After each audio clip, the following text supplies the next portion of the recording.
La voz del muerto. Siempre me preguntan por qué elegí trabajar en una funeraria, aunque rara vez cuento la historia completa. Todo inició cuando mi padre falleció hace más de 10 años. Fue un golpe devastador para mi familia y, en especial, para mí.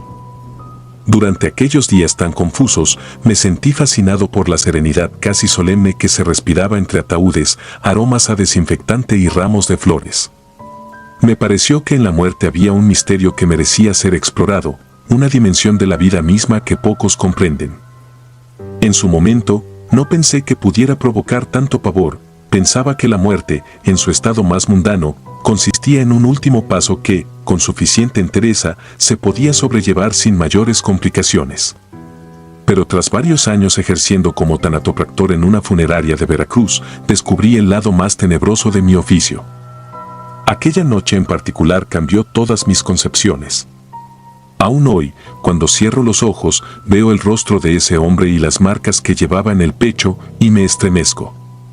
Siento la sangre helándose en mis venas con un terror tan profundo que me ha dejado más de una vez sin dormir. Llegué a la funeraria La Paz Eterna 3 años atrás. El establecimiento estaba en las afueras de la ciudad, rodeado de una reja de metal algo oxidada que crujía con el viento.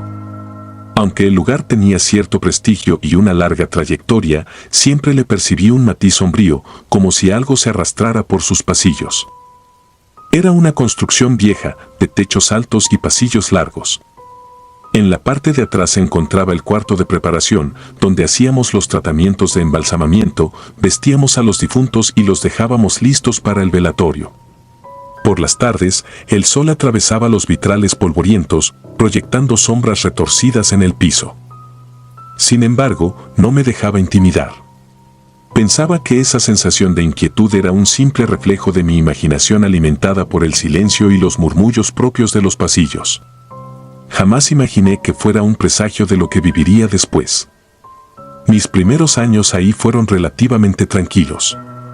Mis tareas se limitaban a asear los cuerpos, verificar que la documentación estuviera en orden y apoyar en los velatorios cuando las familias llegaban destrozadas por el dolor. Aprendí a reconocer la pena en las miradas de los deudos, a medir mis palabras y mis gestos y a comprender lo delicado que puede ser ese momento. Sin embargo, el trabajo en la morgue me gustaba más que estar con la gente.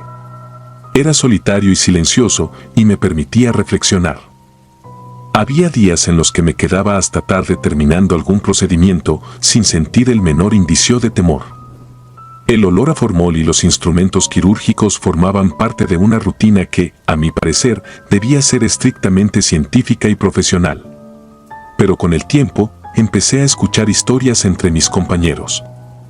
Algunos aseguraban que, al anochecer, se oían pasos en la sala de embalsamamiento, susurros ininteligibles que parecían provenir de los mismos ataúdes.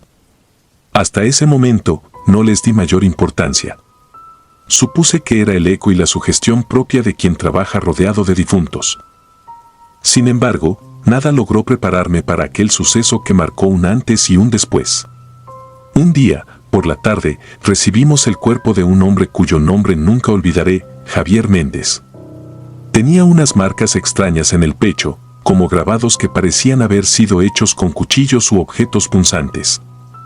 Su familia estaba visiblemente aterrada, algo más allá del simple dolor. La madre y la hermana, con rostros desencajados, contaron que a Javier lo habían asesinado en un ritual clandestino. No ofrecieron muchos detalles, pero recuerdo la forma en que la madre se temblaba entera, rezando con voz débil, pidiéndole perdón a su hijo y a las fuerzas superiores. No sé a qué se refería, pero bastó ver su mirada para darme cuenta de que todo aquello era tan real para ella como el aire que respirábamos. La atmósfera se sentía pesada. El aire me parecía espeso, como si una energía invisiblemente oscura se hubiera metido en la funeraria tras el arribo de ese ataúd. El médico legista nos entregó la documentación y, tras un rápido vistazo, corroboré que los cortes en el pecho no eran cualquier agresión fortuita. Había un patrón, un extraño diseño que no pude descifrar. Parecía una amalgama de símbolos. Los bordes de esas lesiones tenían un color más oscuro que el resto, como si les hubieran vertido algún tipo de sustancia. Sentí un escalofrío que me recorrió la espalda al notar que, al limpiar brevemente el torso, la textura de la piel se sentía más fría de lo habitual, casi helada, y no precisamente por la refrigeración normal que utilizamos. Era como si ese cuerpo emanara su propia inercia gélida. Esa noche, me tocaba el turno con dos compañeros, Octavio y Jaime. Ambos llevaban tiempo trabajando ahí, pero, como suele suceder, cada quien tenía su propia forma de lidiar con la muerte. Octavio era más supersticioso. Le gustaba encender velas y murmurar oraciones cuando llegaban casos especialmente escabrosos. Jaime, en cambio, era sumamente escéptico, un hombre serio, de pocas palabras, quien siempre se burlaba de las historias de fantasmas. Yo mantenía un punto intermedio, sin negar ni afirmar nada. Prefería concentrarme en mis tareas para no caer en sugestionamientos. Esa misma tarde, nos dispusimos a realizar la preparación del cuerpo. Apenas entramos al cuarto de embalsamar, percibí un ambiente cargado. No sé si fueron los nervios por la historia que la familia había relatado, o si algo en verdad se filtraba desde otra dimensión, pero me costaba incluso respirar. Jaime fue el primero en notar un detalle particular: la piel del difunto parecía enrojecida cerca de los cortes. Octavio me miró con incertidumbre. Supe entonces que él no se sentía a gusto con ese trabajo, así que le pedí que se retirara a la recepción para contestar el teléfono y que volviera más tarde. Prefería encargarme yo, ya que me consideraba más acostumbrado a lidiar con casos complicados. Me ocupé de lavar con cuidado las marcas y examiné de nuevo esas señales. Noté que, a pesar de estar seco en la superficie, parecía haber cierta humedad latente en los bordes de las heridas. Fue sumamente extraño, porque no se trataba de la típica condición que uno ve en un cuerpo ya sin vida. Tenía la impresión de que supuraba un ligerísimo fluido oscuro, casi imperceptible, que no correspondía a la sangre coagulada habitual.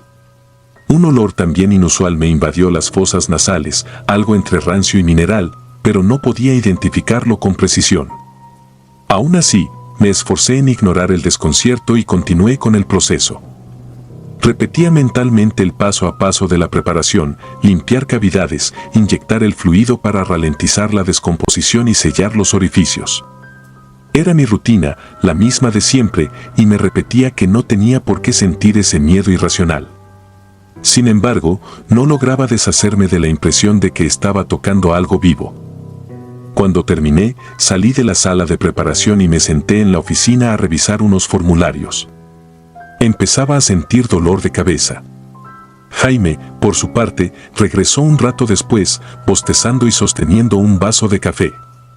Pasó a mi lado y, en voz baja, me dijo que Octavio había decidido irse a casa más temprano, pues estaba mareado y con náuseas. Me extrañó, pero supuse que la experiencia de ver ese cuerpo con tales marcas le había afectado más de lo que quería admitir. La noche avanzó de forma lenta. A las 11, Jaime se ofreció para hacer la ronda de revisión y asegurarse de que todo estuviera en orden antes de cerrar la funeraria. Yo me quedé archivando unos documentos. Más o menos una hora después, lo escuché gritar. Dejé los papeles y corrí hasta la sala de preparación. Lo encontré pálido, con las manos temblorosas, mirando fijamente el cadáver de Javier Méndez. Cuando le pregunté qué sucedía, tardó unos segundos en reaccionar. Tartamudeando, me dijo que había visto los labios del muerto moverse, como si intentara pronunciar algo. Al principio, creí que estaba bromeando o que quizá algún juego de luces y sombras había provocado la ilusión. Pero Jaime juró con tal vehemencia que llegué a creerle. Él no era hombre de bromas, y mucho menos sobre un tema tan delicado. Luego, dijo que también escuchó un susurro, un leve murmullo, aunque no entendía lo que decía. Sentí un escalofrío que me recorrió desde el cuello hasta la cintura. Me armé de valor y me acerqué al cadáver para inspeccionarlo otra vez.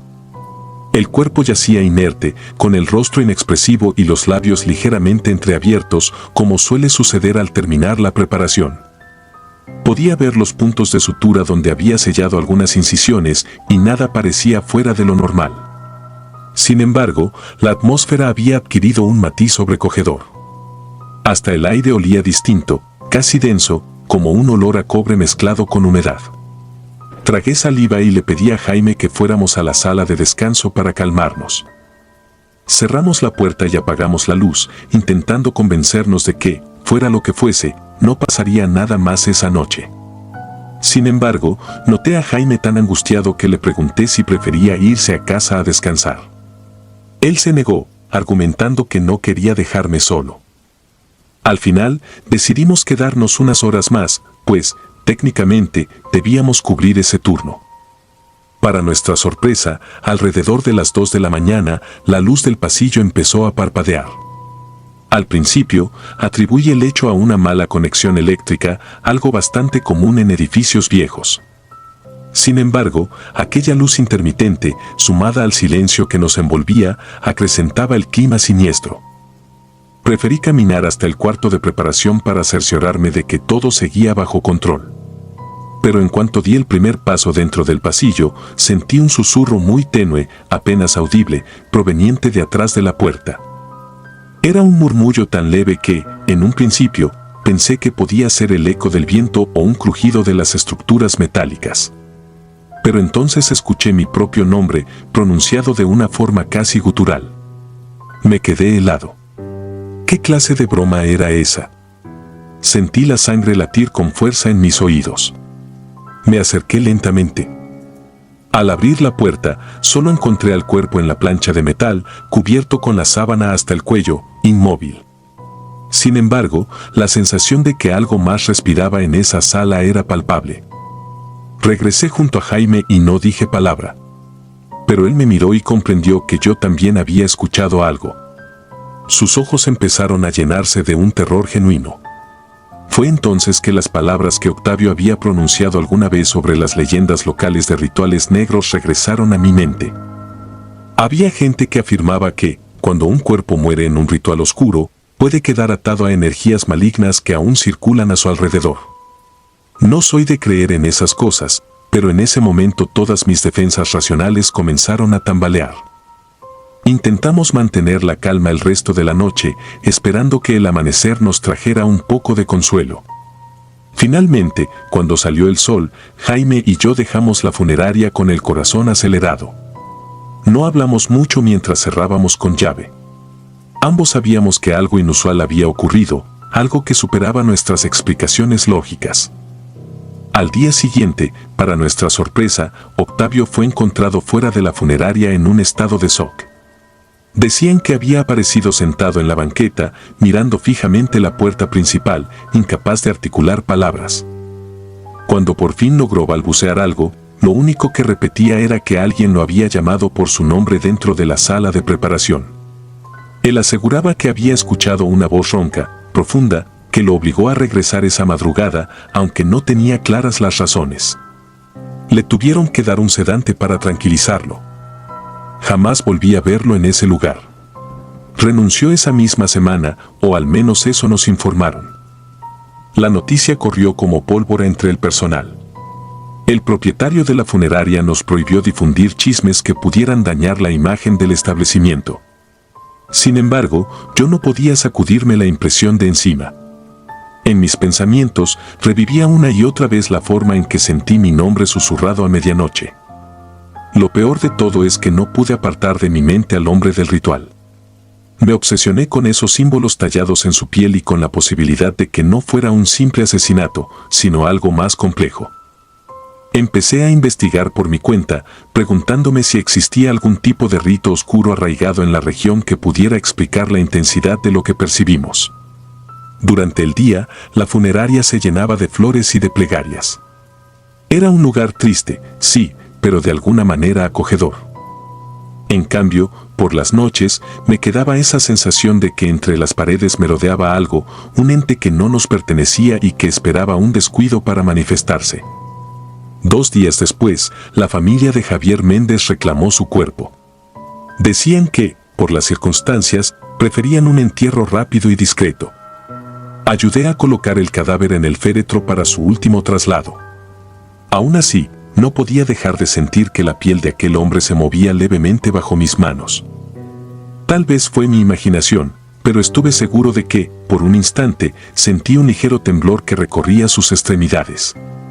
Cuando al fin salió el cortejo fúnebre hacia el cementerio, respiré aliviado pensando que esa experiencia aterradora concluiría.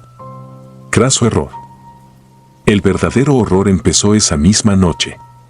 Estaba terminando mi turno, haciendo un inventario de productos químicos en la bodega. Eran cerca de las 11:30 cuando me pareció escuchar ruidos tenues que provenían del cuarto de preparación. Al principio, pensé que era algún compañero, pero recordé que esa noche me había tocado guardia solo, pues Jaime llevaba un par de días recuperándose de aquella impresión. Me asomé al pasillo y sentí un frío inexplicable, como si una brisa helada corriera a lo largo de la funeraria. Sin querer, dejé caer la linterna de mis manos. Me agaché a recogerla y percibí un crujido provenir de la puerta principal, como si alguien la empujara. Al dirigir la luz hacia allá, no vi nada. Pero la puerta se abrió lentamente con un chirrido que me crispó los nervios. Fui a cerrarla con rapidez, sin hallar rastro de que alguien la hubiera forzado. Regresé a la bodega con la mente revuelta. Estaba por terminar de contar unas botellas de formol cuando el foco empezó a parpadear, lanzando ráfagas intermitentes de luz amarillenta. Me quedé quieto, respirando con dificultad. Me dije a mí mismo que solo debía apagarlo y quedarme a oscuras para no alimentar mis nervios, pues el centelleo me daba la impresión de que las sombras se movían a mi alrededor. Pero, justo cuando iba a pulsar el interruptor, escuché un golpe sordo en la sala de preparación, como si algo pesado cayera sobre la plancha de metal. El corazón me palpitó con tanta fuerza que sentía un zumbido en los oídos. No podía ignorar aquel ruido. Tenía que averiguar qué pasaba, pues, en el fondo, aún me consideraba una persona práctica. Me armé de valor y entré en el cuarto de preparación. De inmediato, mis ojos buscaron la plancha metálica. Estaba vacía y no había señal de que hubiese algo tirado en el piso. Sin embargo, alcanzaba a percibir un movimiento sutil, como un eco en la penumbra. En un acto de puro impulso, me acerqué a la camilla. Entonces sentí que algo rozaba mi hombro, como una mano helada que se apartaba en el mismo instante en que la linterna enfocó la pared. Me giré, temblando, y vi mi propio reflejo distorsionado en uno de los vidrios, con la cara desencajada por el pánico. Por un segundo, me costó reconocerme en esa imagen tan macabra. Fue entonces que distinguí, en la esquina del espejo, una silueta que no pertenecía a nadie más que a la sombra misma. Parpadeé y ya no estaba. El terror me impulsó a salir de la sala, casi corriendo. Apenas crucé la puerta, volví a escuchar mi nombre, esta vez con más nitidez, y provenía claramente del interior del cuarto. Me estremeció el tono, era grave, profundo, una voz que jamás había escuchado en mi vida. Me llamó por segunda vez, prolongando cada sílaba. Esa fue la gota que derramó el vaso. Corrí por el pasillo, tropezando con una de las sillas que había cerca de la recepción. Cuando alcancé la salida, me detuve un segundo para girar la llave y no dejar el lugar abierto. Pero mis manos temblaban tanto que la llave se me resbaló un par de veces. Con un último esfuerzo, salí de ese recinto y me recargué en la pared exterior, intentando tomar aire, intentando comprender qué había pasado. Esa noche no pude dormir. Di vueltas en mi cama, reviviendo las escenas de los días anteriores. A ratos me repetía que debía de ser producto del estrés, del cansancio o de un lapso de paranoia por las historias que había escuchado. Sin embargo, cuando cerraba los ojos, veía el cuerpo de Javier Méndez con esas marcas rituales, veía a Jaime temblando, afirmando que los labios del difunto se movían y escuchaba esa voz susurrándome, llamándome a volver a un lugar del que solo deseaba huir. Al día siguiente, intenté dialogar con el dueño de la funeraria para pedirle unos días libres.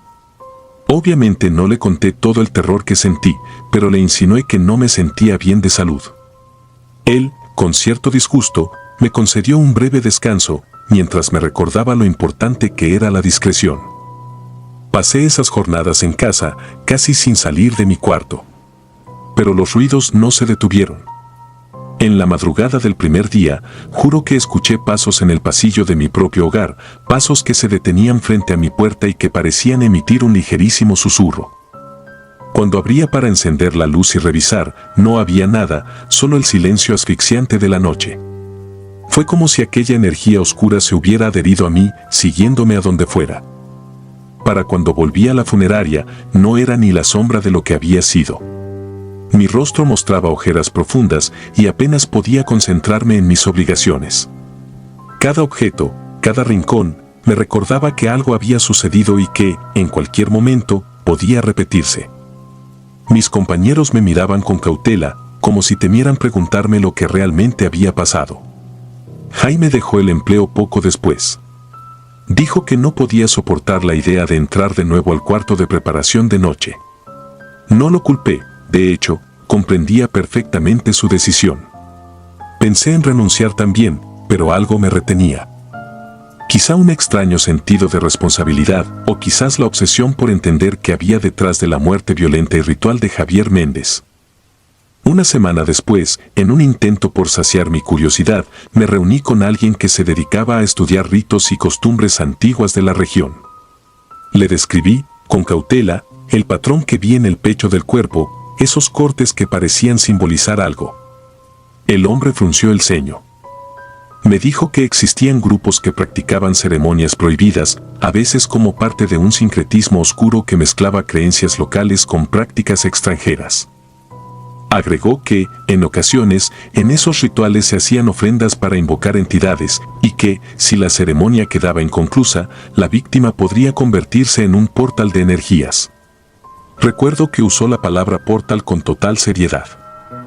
Sentí un nudo en la garganta al oír aquello, pues la idea de que algo hubiera pasado por el cuerpo de ese hombre y se hubiera quedado en la funeraria cobraba un siniestro sentido.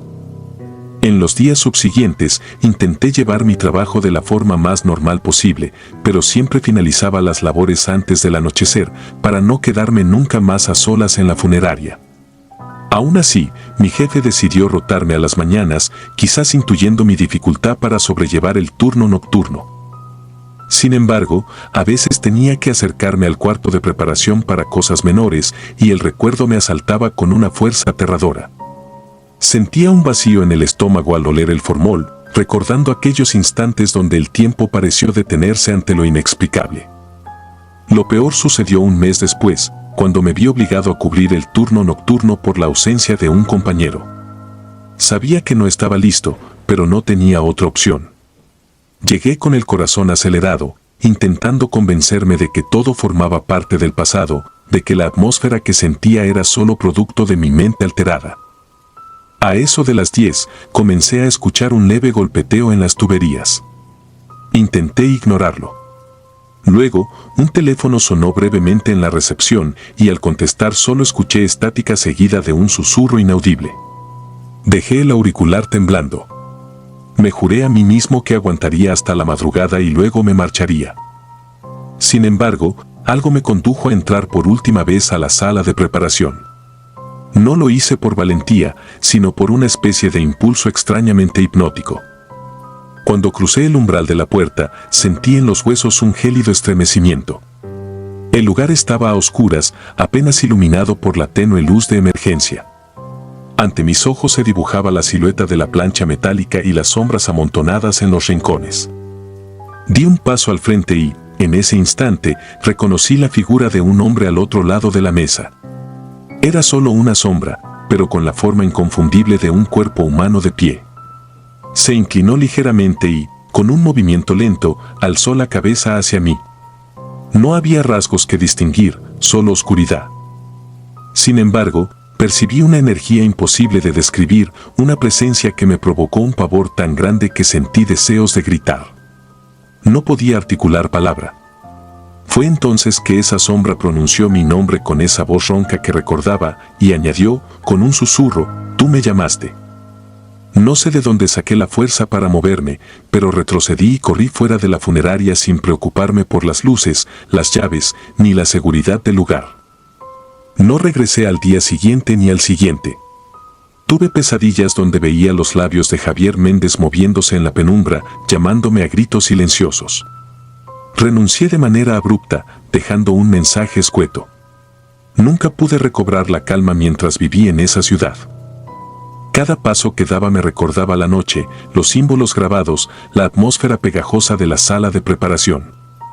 En mi interior, siento que esa presencia quedó atada a mí de algún modo. Aunque ahora radico lejos de Veracruz, sigo sintiendo escalofríos cada vez que mis pensamientos se desvían a aquel episodio. Es como si algo hubiese echado raíces en mi mente o en mi alma. Ya no puedo acercarme a ningún lugar donde se manipulen cuerpos sin vida. Evito hospitales, cementerios y funerarias. El simple olor del formol me produce náuseas y un terror difícil de explicar. Desde esa experiencia, mi visión de la muerte cambió para siempre. Entendí que la muerte no es solo la ausencia de vida, sino también una transición a territorios desconocidos, donde cosas que escapan a nuestro entendimiento pueden volverse tangibles. Sigo sin comprender del todo lo que pasó en la funeraria de Veracruz ni qué fuerzas se desataron con el cuerpo de Javier Méndez. Pero algo sí sé, no es solo cuestión de superstición o de historias para asustar. Hay sucesos que nos rebasan y que ponen en jaque nuestras certezas. Cuando el silencio de la noche me envuelve y la oscuridad me impide distinguir los contornos de mi habitación, revivo sus susurros y las marcas en su pecho. Me pregunto, con un nudo en la garganta, si en verdad pude escapar o si, de alguna manera, sigo atrapado en un ritual inacabado que, desde la sombra, reclama mi nombre. He intentado encontrar consuelo en la religión, en la ciencia, incluso en la negación. Pero cada vez que la noche se hace profunda, siento esa pequeña punzada de duda, esa inquietud que me recuerda que, entre la vida y la muerte, existe un umbral difuso donde los límites de la razón pueden romperse. Y es en ese espacio donde habitan nuestros peores miedos, esos que te impiden dormir y que, cuando por fin cierras los ojos, se cuelan en tus sueños para recordarte que hay historias que no deberían contarse, cuerpos que no deberían ser profanados y presencias que nunca podremos explicar. Jamás volveré a pisar una funeraria, porque de allí traje una carga que me acompañará hasta mi último aliento. Y aunque intente escapar de mi pasado, el eco de ese susurro me persigue en cada rincón, recordándome que, una vez que abres la puerta al horror, es muy difícil volver a cerrarla por completo. El niño empapado. Aún recuerdo el año 1998 con un escalofrío que me recorre la espalda. Trabajaba en una funeraria situada en un pequeño pueblo de Chiapas. Yo era joven, no tenía demasiada experiencia en el negocio, pero me esmeraba por aprender cada detalle. Mis tareas iban desde preparar los cuerpos hasta organizar los servicios velatorios. No tenía un horario fijo, porque en este oficio la muerte no respeta calendarios ni horas. Aún así, me consideraba alguien valiente. Creía haber visto lo peor que la muerte podía mostrarme, pero estaba muy equivocado. Una madrugada, nos avisaron que traerían el cuerpo de un niño de 7 años que había muerto ahogado en un río cercano. Cuando llegó la camioneta, sentí un nudo en el estómago al verlo envuelto en una sábana húmeda y manchada de lodo. Su familia, deshecha en llanto, me partía el alma. Como era de esperarse, quisieron velarlo ahí mismo, en la capilla de la funeraria. Esa noche me quedé de guardia, supervisando cada detalle para que nada saliera mal. El olor a incienso mezclado con la humedad del cuerpo recién rescatado del agua me resultaba sofocante, pero traté de concentrarme en mi labor, acomodar las flores, verificar que el féretro estuviera en buenas condiciones y dar algunas palabras de consuelo a quienes se acercaban. Sabía que las veladas con niños eran las más duras. La tristeza se percibía en el ambiente, no solo por parte de la familia, sino también de los curiosos y vecinos que asistían al funeral. Nadie entendía por qué un niño tan pequeño debía irse de manera tan trágica. La madre lloraba en un rincón, rezando en voz baja, mientras el padre se mantenía de pie junto al féretro, rígido como una estatua, sin pronunciar más que monosílabos. Yo sentía un peso en el pecho que no podía explicar. Ese niño se veía tan frágil en el ataúd, tan pálido y con un ligero rastro de agua en su cabello. Me estremecía imaginar la desesperación que debió sentir cuando el río lo arrastró. La funeraria era un edificio modesto con una pequeña sala principal y un par de cuartos atrás que se utilizaban como oficinas o depósito de herramientas. La capilla era sencilla, con bancas de madera y un pasillo central que conducía al altar. Todas las noches, yo revisaba que todo quedara limpio y ordenado. Esa noche no fue la excepción. Eran cerca de las 3 de la madrugada cuando me dispuse a acomodar unas sillas plegables que se encontraban fuera de lugar. La atmósfera era pesada, se escuchaba el zumbido de la luz fluorescente y un tenue murmullo de rezos provenientes de la familia. Estaba tan concentrado en mi tarea que apenas notaba el cansancio acumulado en mis hombros.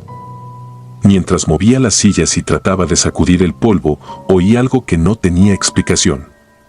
Al principio pensé que era un gato merodeando, tal vez algún animal callejero que se había colado en busca de refugio, pero aquel sonido no parecía de una criatura de 4 patas. Eran pasitos ligeros, como de un niño pequeño. Me detuve un instante, sintiendo el corazón latiéndome con fuerza. Me tragué el susto y giré la cabeza con cuidado para ver de dónde venían. El pasillo estaba medio iluminado por una vela en el altar, así que la penumbra se fundía con la oscuridad de las paredes.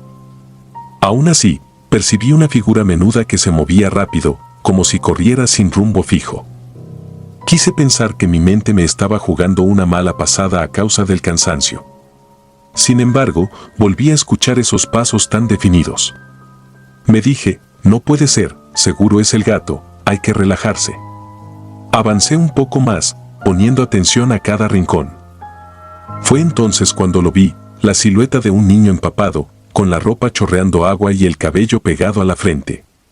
No distinguí su rostro con claridad, pero su complexión delgada y la estatura me indicaron de inmediato que era el niño que estábamos velando. El que yacía en el ataúd, con su pequeña familia destrozada en la sala contigua. Sentí un escalofrío que me congeló la sangre. Mi primera reacción fue retroceder y parpadear para comprobar si había sido un error de mis sentidos. Aunque me debatía entre la duda y el pánico, di un par de pasos hacia él.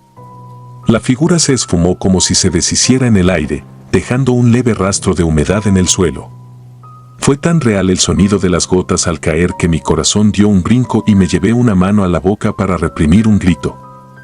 Me obligué a controlar mi respiración, pensando que tal vez necesitaba un descanso. Sin embargo, algo en mi interior me repetía que lo que acababa de ver no era una alucinación. No supe cuánto tiempo estuve ahí, paralizado.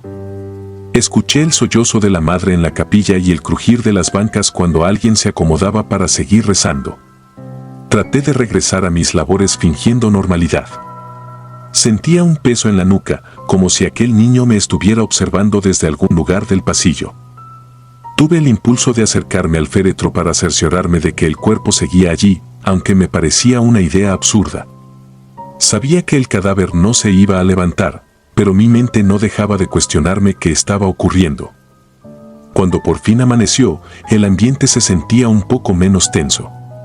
La familia guardaba silencio, extenuada por el llanto. Yo, por mi parte, me sentía igual de exhausto, aunque no dije ni una palabra de lo que había presenciado. Temía que me tomaran por loco o que se asustaran todavía más. El velorio continuó durante la mañana y el cuerpo del niño fue llevado al cementerio en una pequeña procesión. Todo parecía en orden, dentro de lo que cabe, pero mi cabeza seguía dándole vueltas a los hechos de la madrugada. Me costó apartar la imagen de ese niño mojado, la forma en que sus pisadas resonaban en el pasillo y el goteo del agua que caía de su cabello. Cuando la familia regresó para agradecernos el servicio, la madre se me acercó con los ojos hinchados y un temblor en los labios. Al principio pensé que quería un abrazo o un pésame más sincero, pero ella tenía una confesión.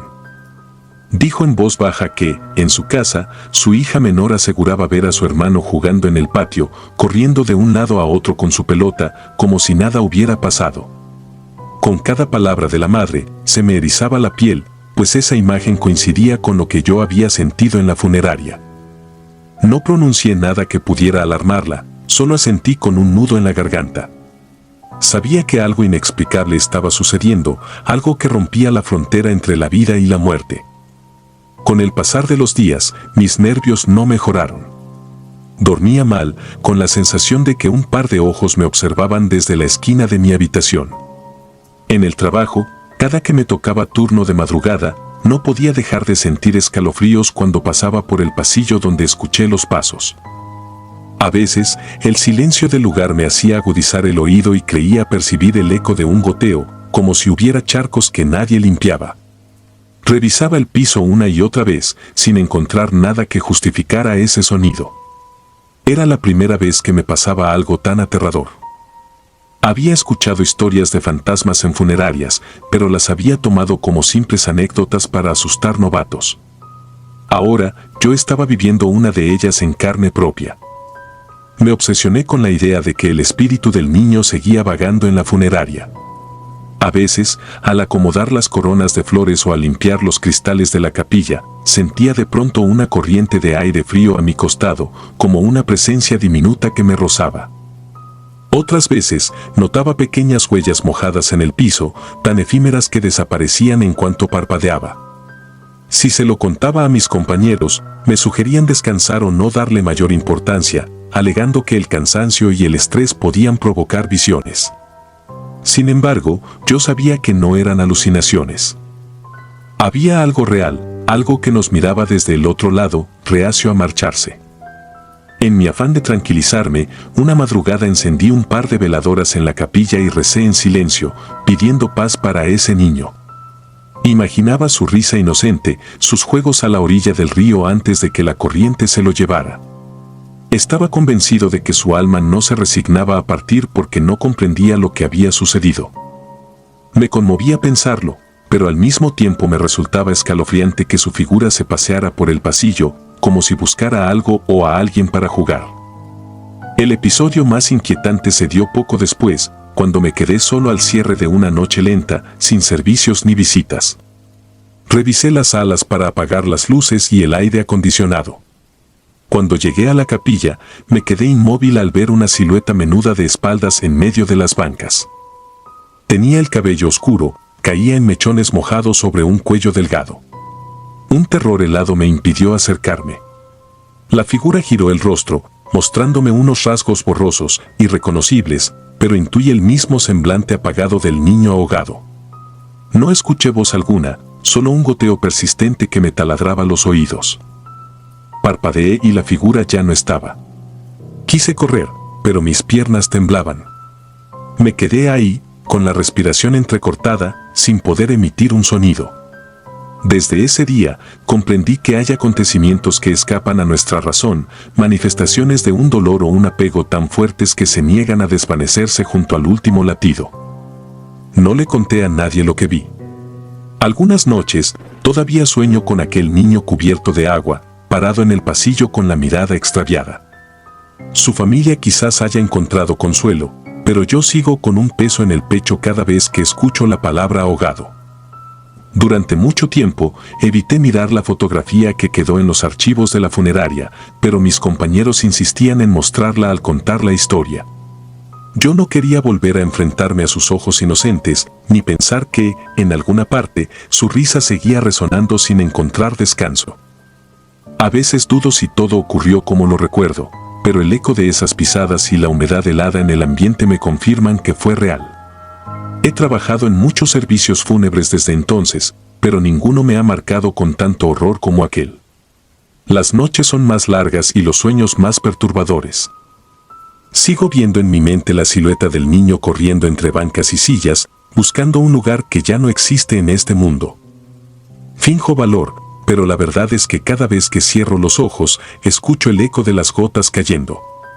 Y aunque el tiempo ha pasado, la imagen de aquel niño empapado me sigue en mis pesadillas, recordándome que a la muerte no le importan la edad ni los ruegos, y que en este oficio uno jamás sabe si ha visto todo. Hay historias que ni el más escéptico puede negar cuando se topa con el dolor puro de una vida truncada. Al final, he entendido que algunos espíritus permanecen atrapados entre dos aguas, negándose a aceptar la despedida, y uno nunca olvida ese silencio gélido que dejan a su paso. He vivido con miedo desde entonces, y a veces, en la soledad de la funeraria, vuelvo a sentir que algo me observa, esperando un último adiós que tal vez nunca llegue. La sonrisa. Dejaré mi nombre en el anonimato, pero puedo decir que llevo más de 20 años trabajando en una funeraria en la Ciudad de México. He vivido situaciones que muy pocos se atreven a creer. Comprendo que el miedo a lo desconocido suele ser tan profundo que es más fácil negar que aceptar. Sin embargo, necesito desahogar lo que me ha estado ocurriendo. Quizás al plasmarlo en palabras, logre desprenderme de la pesada sombra que me acecha. Porque, aunque muchos dicen que la muerte no tiene secretos para quienes lidian con ella a diario, yo puedo asegurar que nunca estamos del todo preparados para contemplar lo que guarda el umbral de lo eterno. Mi rutina diaria se volvió mecánica con el tiempo. Llegar antes del anochecer, asegurarme de que las capillas estuvieran limpias, revisar las cámaras frías donde reposan los cuerpos que esperan su preparación y cerciorarme de que todo estuviera en orden para los velorios programados. La mayoría de mis compañeros se turna de día, así que no me es raro quedar solo durante largas horas de la madrugada, rodeado únicamente por la oscuridad y el eco de mis propios pasos. Con el paso de los años, perdí buena parte de mi sensibilidad hacia el entorno lúgubre. Me acostumbré a los ruidos de la noche, al golpeteo del viento contra las rendijas y a los quejidos de las tuberías viejas. Sin embargo, siempre supe que había algo más allá de lo explicable, algo que se asomaba en los rincones más oscuros de la funeraria, observando en silencio. Muchos creerían que es la sugestión de trabajar en un lugar repleto de difuntos. Pero he visto demasiado como para llamarlo simple imaginación. Una noche, mientras preparaba un cuerpo para su velorio, noté que la tapa del ataúd estaba mal cerrada. Me acerqué para corregirlo y, al abrirla, me encontré con un horror que me cuesta describir sin que se me erice la piel. El cadáver tenía los ojos abiertos. No solo eso. Estaba sonriendo, con una mueca rígida y a la vez macabra, como si hubiera despertado justo en el instante en que lo encerraron. Sentí que la sangre se me helaba al contemplar esos ojos que parecían mirarme con repulsiva atención. La familia, al llegar, juró que cuando lo velaron, los ojos estaban cerrados. A mí me costaba reconocer mi propia voz al intentar explicar lo sucedido. Desde aquel momento, cada noche que trabajo solo en la morgue, percibo la clara sensación de que alguien me observa desde algún rincón. Traté de convencerme de que solo era un espasmo, algo propio de la rigidez que a veces adopta el cuerpo tras la muerte. Así lo dicen los libros de anatomía, y era la explicación perfecta para calmar mi mente. Pero esa sonrisa no parecía solo una contracción involuntaria. Había algo casi consciente en la mirada del difunto, una burla que parecía dirigida contra mí, como si le divirtiera verme aterrado. No dije más, no quise alarmar a la familia ni generar morbo en el personal. Pero la inquietud creció dentro de mí, cada vez que pasaba por la sala de preparación o revisaba la documentación de un nuevo cadáver. Esa primera experiencia se quedó en mi memoria como una herida latente. Sin embargo, la verdadera pesadilla empezó semanas después.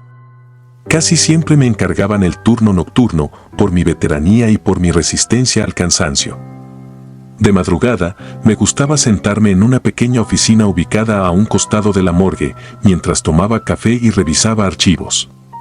Fue entonces cuando, en varias ocasiones, escuché pasos lentos y firmes en el pasillo principal.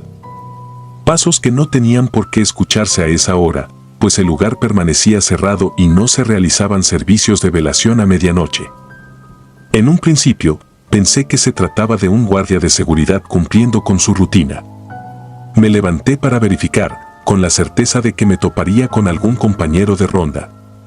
Pero el pasillo estaba vacío, iluminado apenas por la luz mortecina de unos focos amarillentos.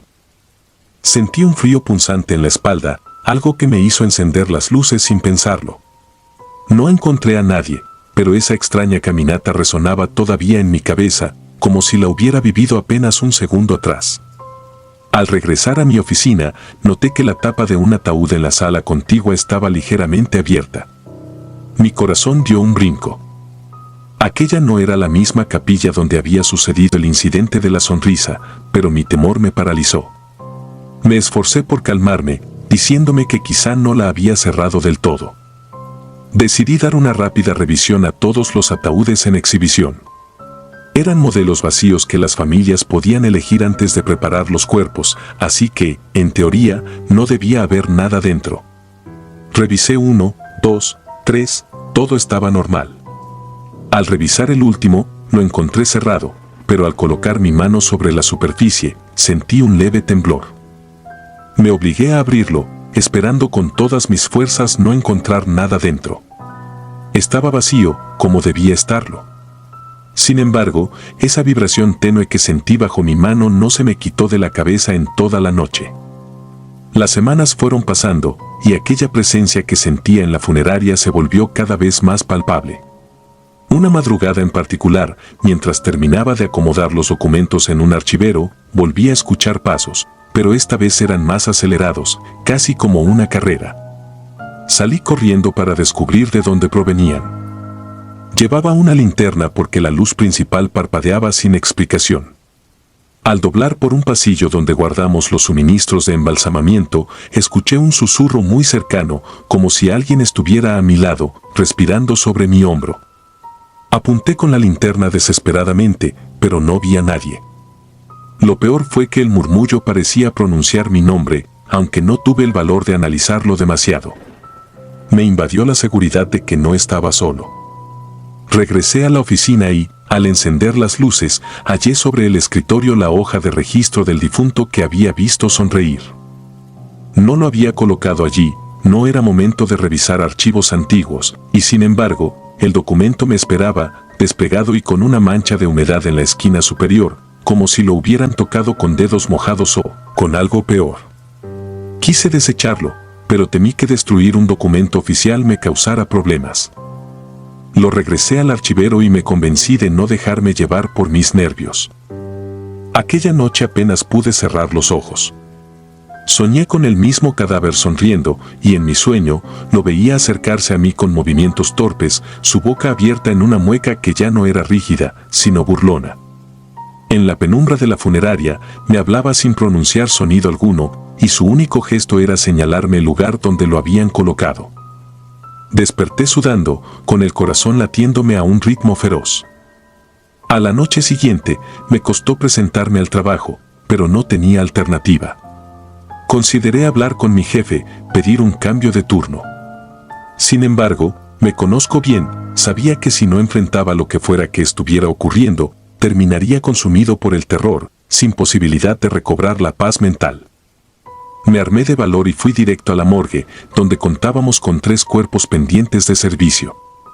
Todo parecía en orden. Hice mi recorrido habitual, revisé la temperatura de las cámaras, cotejé los registros.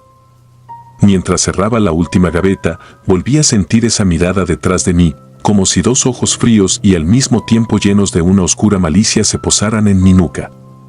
Me giré y no había nadie, solo las luces blancas y el silencio más pesado que he conocido. Intenté distraerme completando informes en la oficina. Pero, pasada la medianoche, decidí caminar de nuevo por los pasillos, convencido de que no me dejaría vencer por simples ruidos. El silencio se rompió con un golpe seco que provenía de la sala de preparación. Corrí hasta allí y encontré uno de los ataúdes movido de su sitio. La tapa estaba entreabierta. Sentí que algo invisible se burlaba de mí, abriendo y cerrando ataúdes como en un juego infernal. Tomé aire y me acerqué, empujando la tapa con cuidado. Mi linterna iluminó el interior, vacío, pero con marcas de rasguños en la madera. No estaban allí antes, lo habría notado. Eran surcos que parecían hechos desde dentro, como si alguien hubiera arañado la tapa para escapar.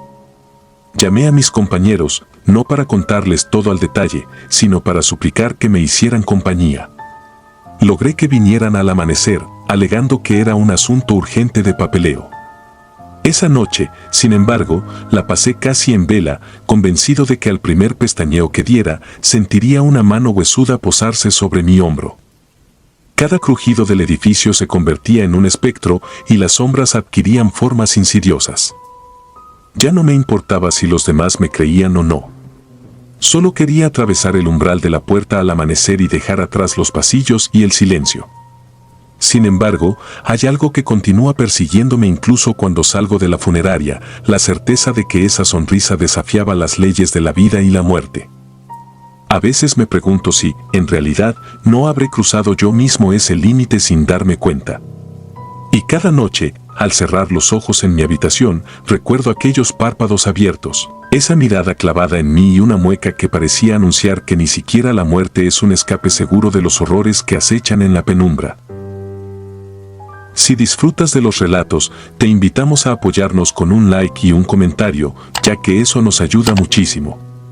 Además, si aún no estás suscrito o suscrita, te animamos a formar parte de la comunidad del terror. Muchas gracias por escucharnos y por tu apoyo.